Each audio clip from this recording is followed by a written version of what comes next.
ఇప్పుడు మీరు అప్పుడు గతంలో ఆహ్, బీఆర్ఎస్ ప్రభుత్వం ఉన్నప్పుడు ఇందిరా పార్క్ దగ్గర ధర్నా చౌక్ తీసేశారని చెప్పేసి గగ్గోలు పెట్టి యాగి యాగి చేశారు మీరు. అవును. అవునా? మరి ఈరోజు మీరు చేసింది ఏంటి? ఏం చేస్తాం మేము? మరి మీరు మీరు చేసింది ఇప్పుడు హైదరాబాద్ నగర కేంద్ర గ్రంథాలయంలో ఇట్లాంటి గమనిక నోటీస్ బోర్డులు పెట్టడం ఏంటంటే నాకు అర్థం ఇప్పుడు ఆ కాదు. ఏం నోటీస్ పెట్టారు చెప్తా. అది కూడా చదువుతా నేను. హైదరాబాద్ నగర కేంద్ర గ్రంథాలయం ఆవరణలో చదువుతున్న పాఠకులు అదేవిధంగా గమనించవలసిన విషయం ఏంటంటే అనుమతి లేకుండా ఎటువంటి సమావేశాలు కానీ సభలు కానీ ధర్నాలు కానీ సామూహికంగా నిలబెట్టడం కానీ నినాదాలు చేయటం కానీ గ్రంథాలయ ఆవరణలో నిశ్శబ్ద వాతావరణం చెడగొట్టడం జరిపినచో గ్రంథాలయ ప్రవేశంకు అనర్హులు కావున ఇటువంటి కార్యక్రమాలు చేపట్టిన వారిపై కఠిన చర్యలు తీసుకోబడము. ఏంటంటే అది ఇప్పుడు ఆ నోటీసు రాష్ట్ర ప్రభుత్వం సంబంధం లేదు. ఏ రాష్ట్ర గ్రంథాలయాల్లో ఎక్కడ కూడా అట్లా నోటీస్ లేదు. ఈ నోటీస్ ఎందుకు వచ్చిందో కూడా నేను చెప్తా. మానవ అది ఎవరు పెట్టారు? అక్కడ ఉన్నటువంటి చైర్మన్, నేను చెప్తా, సెక్రటరీ వాళ్ళు అక్కడ గ్రంథాలయంలో ప్రతి చీటికి మాటికి ఎవరైనా వచ్చి ఇబ్బంది పెడుతున్నారు కాబట్టి వాళ్ళు ఏవో పెట్టుంటారు కాబట్టి ఇది రాష్ట్ర ప్రభుత్వానికి కానివ్వండి, అదే విధంగా మిగతా గ్రంథాలయాలను ఎక్కడ పెట్టారు, ప్రతి జిల్లాలో అది ఎందుకు పెట్టారు కూడా నేను చెప్తా. మానవ మీరే చెప్పండి. ఎందుకు చెప్పనా? మొన్న మేము వెళ్ళాం గ్రంథాలయానికి.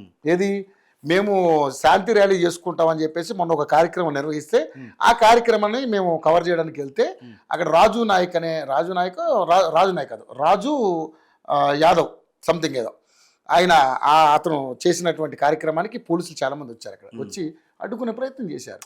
ఆ పోలీసులకి మీడియాకి వాళ్ళకి మధ్య జరిగినటువంటి వాగ్వాదంలో ఒక ఎస్ఐ సంథింగ్ రేంజ్లో ఉన్నటువంటి అధికారి ఆయన ఏమన్నాడంటే మీరు ఇట్లాంటి కార్యక్రమాలు ఇక్కడ చేయకండి, చదువుకున్న వాళ్ళకి ఇబ్బంది అనేది ఒక ఇష్యూని తీసుకొచ్చాడు. అక్కడ చాలాసేపు మాకు ఆయనకి డిస్కషన్ ఏదో మీ ఉద్యోగులు వాళ్ళు నిరుద్యోగులు వాళ్ళ పట్ల ప్రభుత్వానికి ఏదో వాళ్ళు తెలియాలి, మా ప్రభుత్వం మమ్మల్ని మర్చిపోతుందేమో ఉద్దేశంతో వాళ్ళు ఏదో శాంతి ర్యాలీ చేయడం ట్రై చేశారు. నిరుద్యోగులకు సంబంధించిన అంశంలో శాంతి ర్యాలీ చేస్తే పర్వాలేదు. అయినా నిరుద్యోగులకు సంబంధించిన అంశంలో శాంతి ర్యాలీలు చేయటం కాదు కదా.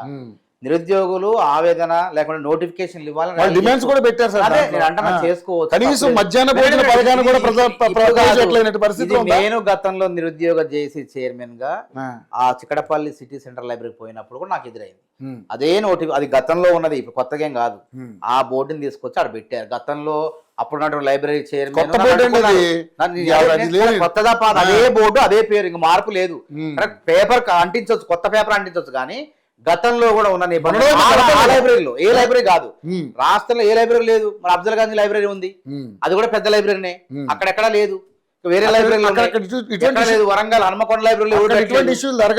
ఇది ప్రభుత్వ నిబంధన అయితే రాష్ట్ర వ్యాప్తంగా అన్ని లైబ్రరీలు ఉన్నాయి. అయితే ఇప్పుడు ప్రభుత్వ నిబంధన కాదు, అక్కడక్కడ ఉన్నటువంటి సెక్రటరీ చైర్మన్ వాళ్ళు నిర్ణయం తీసుకున్నారు.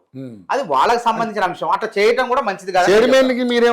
చెప్తాం అట్లా చేయకండి నిరుద్యోగులకి ఇట్లాంటి, ఎందుకంటే సహసిద్ధంగా వాళ్ళు ఏదో మాట్లాడుకుంటారు, వాళ్ళ భావ ప్రకటన స్వేచ్ఛతోనే ఏదో మాట్లాడుకుంటారు.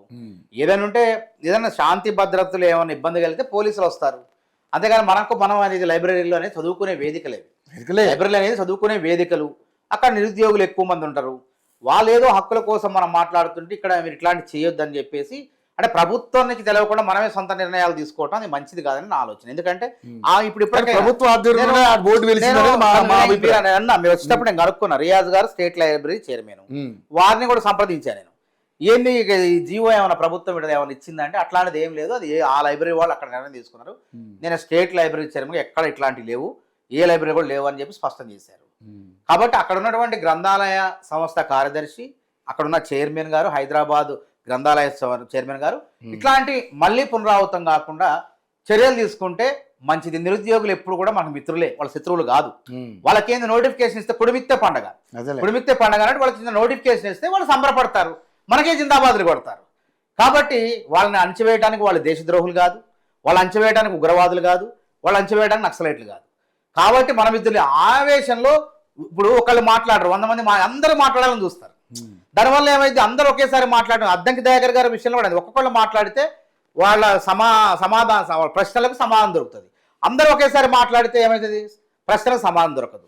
కాబట్టి మేమందరం ఉన్నాం, మీరంతా మా తమ్ముళ్ళు, మీరు ఈ దేశానికి తెలంగాణ రాష్ట్రానికి అవసరం, మీ అందరినీ ప్రయోజకులను చేయాలనే ముఖ్యమంత్రి గారు మీకోసం అన్నిత్యం పనిచేస్తాడు.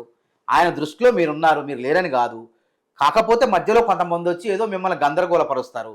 ఆ గందరగోళం వెనక వాళ్ళ రాజకీయ ప్రయోజనాలు ఉన్నాయి. సరే వాళ్ళ కాబట్టి ప్రయోజనాలు ఉండొచ్చు. జాగ్రత్తగా కానీ మీరు వాళ్ళ పట్ల సానుకూలంగా స్పందించాలనేది మేము కూడా అంటే మేము ఎప్పుడు కూడా నిరుద్యోగులు గుర్తుపెట్టే నిరుద్యోగుల పక్షి ఇదే డిబేట్ లో చెప్పిన లేదా, నేను నిరుద్యోగ జేఏసీ స్థాపకుని. నిరుద్యోగ అనే వాడికి హక్కులు ఉంటాయి, వాడు మనిషి. నిరుద్యోగుల జీవితాల్లో వెలుగులు రావాలని కొట్లాడిన వ్యక్తి మొదటి వ్యక్తి రాష్ట్రంలో మానవతరాయ్. ఈ మానవతరాయ్ పెట్టిన జేఏసీ అందరూ వాడుకుంటున్నారు ఈరోజు. చాలా మంది నిరుద్యోగ అన్న నేనేమంటలేదు, నిరుద్యోగుల కోసం వీళ్ళు కొట్లాడుతున్నారు, కొట్లాడని అంటున్నా. కానీ నిరుద్యోగులు కూడా అప్రమత్తంగా ఉండాలి. అందుకే ఏ నినాదం వెనక ఎవరి ప్రయోజనాలు దాగున్నాయో నిరుద్యోగులు తెలుసుకోలేనంత వరకు మోసపోతూనే ఉంటారు, నిరుద్యోగులుగా మిగిలిపోతుంటారు. మీ సమయం వృధా చేసుకోకండి. ఎవరైనా వచ్చి మిమ్మల్ని ఇబ్బంది పెట్టినా ఇట్లా అన్నా ఆ సమయంలో గంట సమయం వృధా అయిందంటే 200 ప్రశ్నలకు సమాధానాలు మనం కోల్పోతున్నాం అనే ఆలోచనతో ఉండండి.